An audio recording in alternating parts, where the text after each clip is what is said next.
We'll start with Joey Savatgy. Let's talk about that first moto win. Obviously, I didn't get a chance to talk to you on the podium. What happened with the ankle? I saw the boot come off right away, but what happened to the incident, and where's it at right now?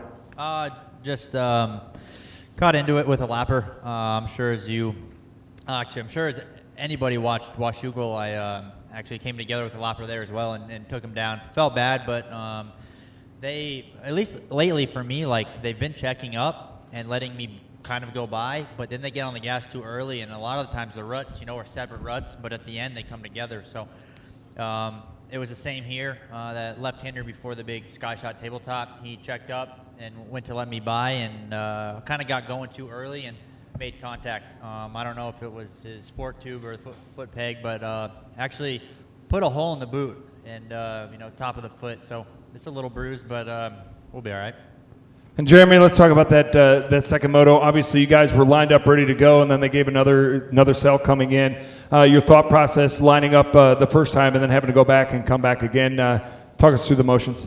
Yeah, honestly, I was kind of like, man, they should just run us, because when we came back, it probably didn't rain. What do you guys say for? We would have made the moto, I think.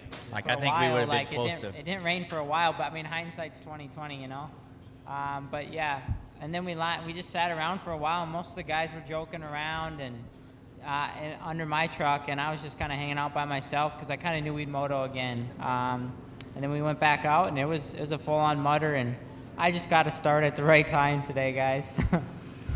I think that makes it 6 hole shots for the season, so you've been pulling them quite consistently. Yeah, I definitely in the beginning of the season, I kind of struggled the last couple of races, but we made some setup changes, and it seemed to help today. Zach, talk us through the first moto for you, going 3-5 for the day. Obviously, points, the cushion's pretty good, but you can't let your guard down with guys like this sitting next to you. Yeah, for sure. There's no time to sleep on these guys. The first moto, I just struggled for rhythm a little bit in the middle of the moto, and got off to like a 10th place start, which didn't help me, but I had a really good last 2 laps and made 2 passes to get into third, and that kind of salvaged the moto for me. And then the second moto, again, like a 10th place start, and made it to 5th, and that was kind of all I could do. We've seen some rough starts for you where you're still up a player in the game towards the end of the moto.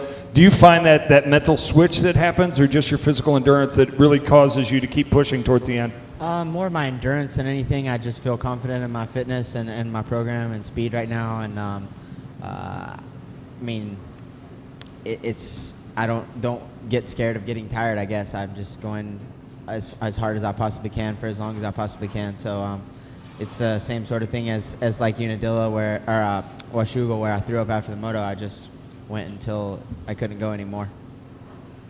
Joey, not the greatest start in moto number 2. You knew you had to do some quick moves quickly. Talk us through the start and where you decided to pull the trigger. Yeah, like you said, I would have loved to have gotten a good start that second moto, but got a little bit of wheel spin when we left the gate, and probably about 5-10 feet out, I was pretty much covered in mud. So and I got that out of the way pretty quick, which was nice. But no, I figured I needed to make passes, and I knew if I could make them quicker or sooner than later, I'd be better off. Simply because I figured as the moto went on, people would figure out the lines and where to go, where not to go. So I knew if I could make the passes early, it would kind of catch people off guard a little bit, and they wouldn't have their rhythm yet. So it worked out for the most part, and had a few guys go down, which helped us out. But all in all, that second moto was definitely survival, and we were able to do that. So, all right, open the floor up for questions. Jeremy, it seemed quite a bit different from Washougal to here. Did you guys find something on the bike? Are you feeling different? What's going on? A little bit of both. I mean, working on some things like just off the bike as well. Just trying to get a little bit more. I mean, obviously it's the end of the season, so you can't get much more fit, but just trying to do a couple different things differently. And then my parents had a local race. They had like 500 riders on the weekend off. So on Monday and then on Tuesday of this last week, I tested. So there was like 3-4 ruts in every corner, and I was like, we're gonna tune this Geico machine in a little bit. And we were able to make like a little percentage gains on the fork and chalk, and take the edge off, and kind of I felt like it helped today. But obviously the second moto, I mean, it was just survival, like Joey said. I mean, it's all in the start. Zach, talk about captain of the motocross or Team USA, a track you're familiar with and like. Tell me about the Motocross the Nation's pick for you. Yeah, it's something I've dreamed of since I was a little kid, and to be named team captain is a huge honor. I mean, I've asked Roger pretty much every year since I started in Europe, and finally this year I'm on form to be able to have the opportunity to go, so I'm very grateful for the selection, and really looking forward to it. Like you said, I used to live really close to the track, and I feel like I'll have a lot to offer as a team player as well, so I'm really looking forward to the event.